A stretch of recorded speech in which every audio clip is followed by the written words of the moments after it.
দেখো বন্ধুরা, আমি একটা পেটিকোট কাটবো। এই যে এই কাপড়টাকে 4 ভাগে ভাঁজ করে নিলাম, বেলপটিটা খালি বাদ দিয়ে ভাঁজ করে নিলাম।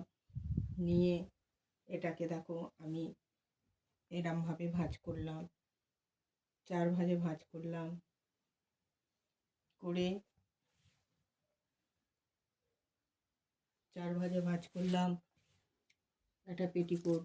এখানে আমি 4 ইঞ্চি,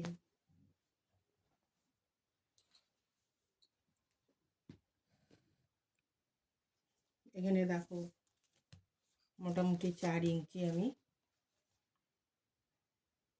4 ইঞ্চি আমি রেখে দিলাম। 4 ইঞ্চি রেখে দিয়ে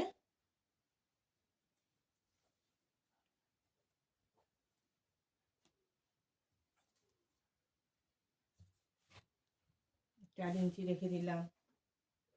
কোমরপটির জন্য 4 ইঞ্চি রেখে দিয়ে এটাকে বন্ধ সাইডটা এদিকে থাকবে আর খোলা সাইডটা এদিকে থাকবে। দেখতেই পাচ্ছ খোলা সাইড এটা 1 2 3 4 4 4 ভাগে ভাঁজ করলাম।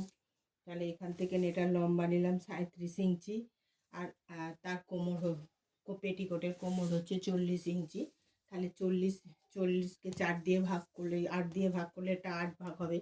তাহলে 40কে 8 দিয়ে হলে 5 8 40। আমি এইখানে নেব 5 আর হাফ ইঞ্চি সেলাইয়ের জন্য 5.5। আর এইখান থেকে এটা আমি নেব 5.5 5.5। তাহলে আমি এইটা নিয়ে 5.5 আমি ওটা এখান থেকে এটা আমি যোগ করে দিলাম।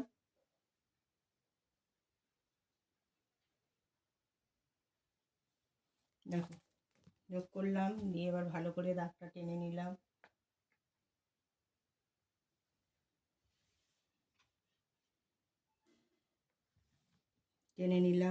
নিয়ে তাহলে আমি এবার কাঁচি দিয়ে এই কোমরপটিটা কেটে 4 ইঞ্চি কোমরপটি এটা কেটে রেখে দিলাম। এবার ধরো আমি এইখান থেকে এটা এমনিভাবে কেটে নিলাম।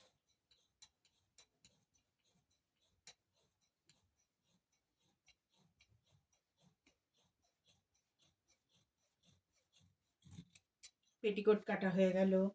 পেটিকোট এটা আমার দেখো পেটিকোটের জানোই বড় 2 পিস থাকে, ছোট 4 পিস থাকে। 1 2 3 4 পিস। এটাকে আমি এই যে ত্রিকোণ যে সাইজটা আছে এটার সঙ্গে এটা আমি যেদিকে ত্রিকোণ সেদিকে ত্রিকোণটা মিলিয়ে নিলাম। নিয়ে এটা এখান থেকে এটা সমানে ধরে এটা আমি ভাঁজ করে নিলাম। করে নিয়ে কী হবে বলো তো বন্ধুরা, এই যে আমি ভাঁজ করলাম, করে দেখো এতটা বেশি হচ্ছে, দেখেছো এতটা বেশি হচ্ছে। এটা আমি এখান থেকে